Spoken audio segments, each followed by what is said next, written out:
Chemistry for IITs and Biotechnology 2026. Today we'll discuss about one of the most important topic, that is thermodynamics. तो thermodynamics में हम क्या करते हैं? It's the study of energy and how energy is transformed from one form to another. जैसे kinetic energy से potential energy से kinetic energy, इस तरीके से हम एनर्जी की स्टडी करते हैं और कैसे एनर्जी हीट मतलब ट्रांसफॉर्म होती है उसके बारे में बात की जाती है, किसमें? थर्मोडायनेमिक्स में। फिर इसके अलावा थर्मोडायनेमिक्स से हमें क्या पता चलता है कि कोई एक रिएक्शन फीजिबल है या नहीं है, वो पॉसिबल है रिएक्शन या नहीं है। इसके अलावा हमें थर्मोडायनेमिक्स को समझना इसलिए भी जरूरी है ताकि हम एंजाइम्स के मैकेनिज्म्स को समझ पाए और जो सेल्स में मेटाबॉलिज्म हो रहा है उसमें कितना फ्री एनर्जी चेंज है, ये सब चीजें हम कैलकुलेट कर पाए। सिस्टम क्या होता है? System is a part under study. तो जिस चीज को आप स्टडी कर रहे हो उसको आप सिस्टम बोल सकते हो और जो उसके आसपास है उसको आप सराउंडिंग बोल सकते हो। तो बाकी का जो यूनिवर्स बचा सिस्टम को निकालने के बाद उसको आप सराउंडिंग्स बोलते हो। सिस्टम ऐसे तीन टाइप के हैं: open system, close system, isolated system. Universe कैसे बनता है? सिस्टम और सराउंडिंग दोनों को मिला के। फिर आपका ओपन सिस्टम क्या करता है? ओपन सिस्टम में mass and energy freely exchange हो सकते हैं।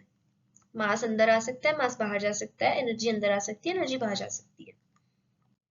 लेकिन क्लोज सिस्टम में सिर्फ एनर्जी एक्सचेंज होती है, एनर्जी बाहर अंदर जा सकती है लेकिन मास ट्रांसफर नहीं होता। लेकिन आपका जो आइसोलेटेड सिस्टम है उसमें ना तो मास एक्सचेंज होता है ना एनर्जी एक्सचेंज होती है।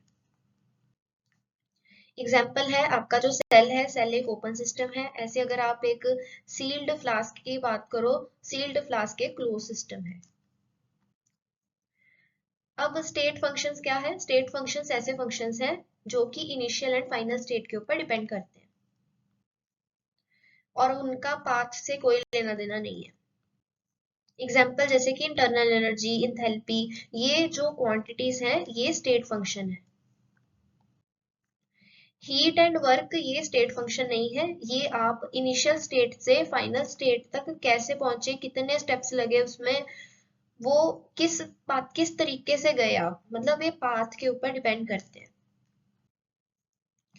अब जैसे फर्स्ट लॉ ऑफ थर्मोडायनेमिक्स की बात करेंगे, एनर्जी जो है वो कंजर्व्ड है। यहाँ पे एक सिस्टम बना रखा है, सिस्टम के ऊपर वर्क किया जा रहा है और सिस्टम से हीट रिलीज हो रही है, ठीक है। और सराउंडिंग से भी हीट सिस्टम तक आ सकती है, तो मतलब एनीथिंग इज पॉसिबल। अब सिस्टम खुद वर्क कर सकता है कैसे? अगर ये एक्सपैंड हो जाए, गैस इसमें अगर रखी हुई है तो वो गैस अगर एक्सपैंड हो तो work done by the gas होगा, ठीक है। तो एनर्जी फॉर्म चेंज कर सकती है, एनर्जी पोटेंशियल एनर्जी से काइनेटिक एनर्जी में ट्रांसफर हो सकती है। जैसे रोटेशनल एनर्जी जो है उसको आप इलेक्ट्रिसिटी में चेंज कर सकते हो। तो इस तरीके से एनर्जी अपनी फॉर्म चेंज कर सकती है, लेकिन एनर्जी को आप क्रिएट नहीं कर सकते, ना आप एनर्जी को डिस्ट्रॉय कर सकते हो। और it governs biochemical reactions. Obviously energy change जो है उससे ही बायोकेमिकल रिएक्शंस जो है वो हो रही है, ठीक है। क्योंकि कोई भी एक बायोकेमिकल रिएक्शन है उसमें एनर्जी कंजर्व रहती है, मतलब एक फॉर्म से दूसरी फॉर्म में चेंज हो सकती है लेकिन टोटल एनर्जी कंजर्व रहेगी। इसका फॉर्मूला क्या होता है?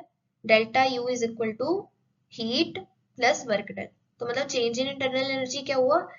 हीट जितनी प्रोवाइड की गई है, अगर देखो प्रोवाइड की गई है तो प्लस प्लस क्यों होगा, अगर निकाली गई है तो माइनस क्यों होगा, अगर work done on the system है तो प्लस क्यों होगा, अगर बाय द सिस्टम है तो माइनस डब्ल्यू होगा, ठीक है। तो वर्क और हीट को प्लस करके आपके पास टोटल इंटरनल एनर्जी आ जाती है। इंथैल्पी क्या होता है? इंथैल्पी होता है जी heat content of the system. एक सिस्टम में जितना टोटल हीट कंटेंट है उसको आप इंथैल्पी बोलते हो।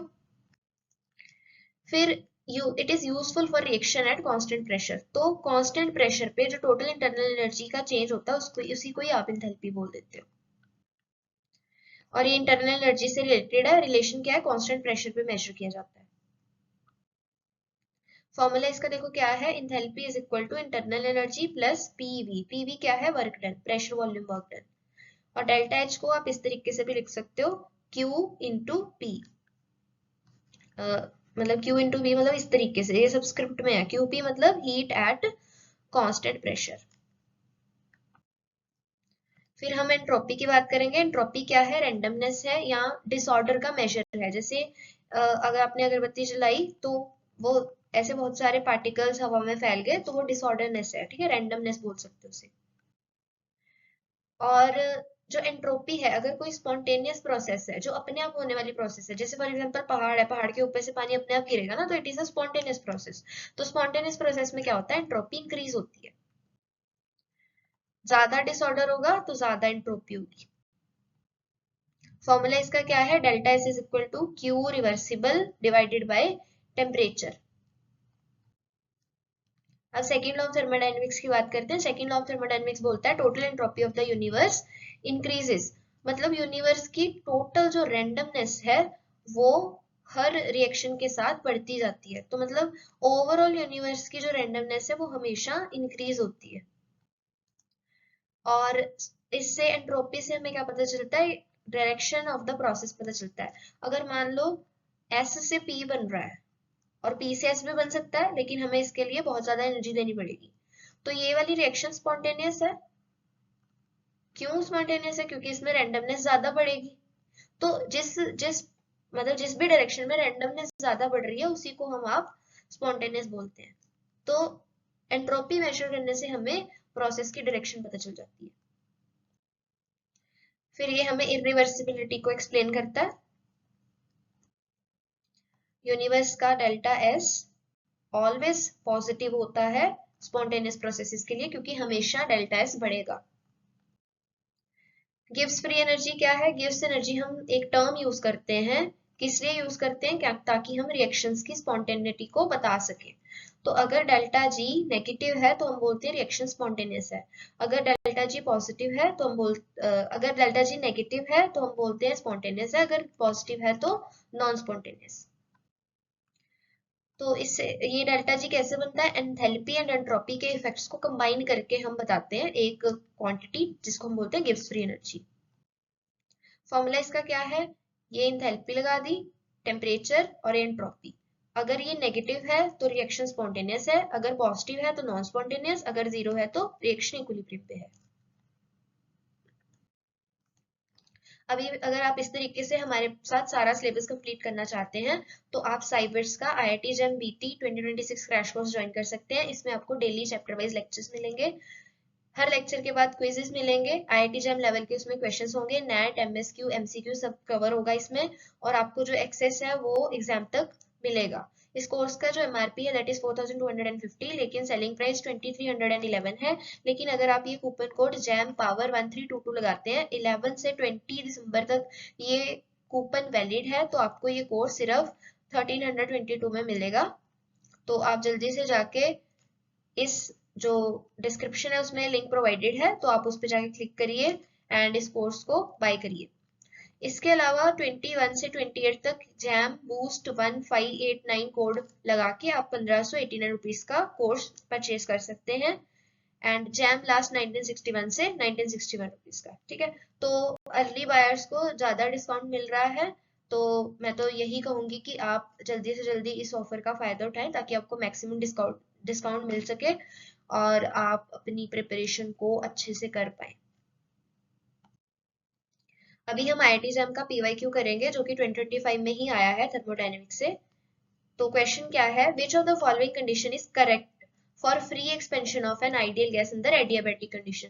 तो एडियाबैटिक कंडीशन में क्या होता है कि कोई हीट एक्सचेंज नहीं होता, तो हीट जीरो हो जाएगा। एडियाबैटिक एक्सपेंशन में अगर हीट जीरो हुआ है तो टेम्परेचर भी चेंज नहीं होगा, टेम्परेचर भी नहीं चेंज होगा और वर्क भी नहीं होगा कोई, तो ऑप्शन डी इज करेक्ट। तो अभी हम कल मिलते हैं, और आपके साथ कल हम फिजिक्स का एक टॉपिक डिस्कस करेंगे।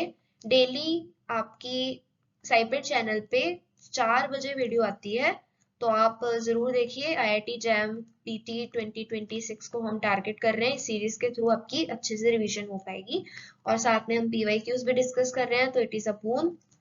तो मिलते हैं आपको कल नेक्स्ट वीडियो में। सी यू।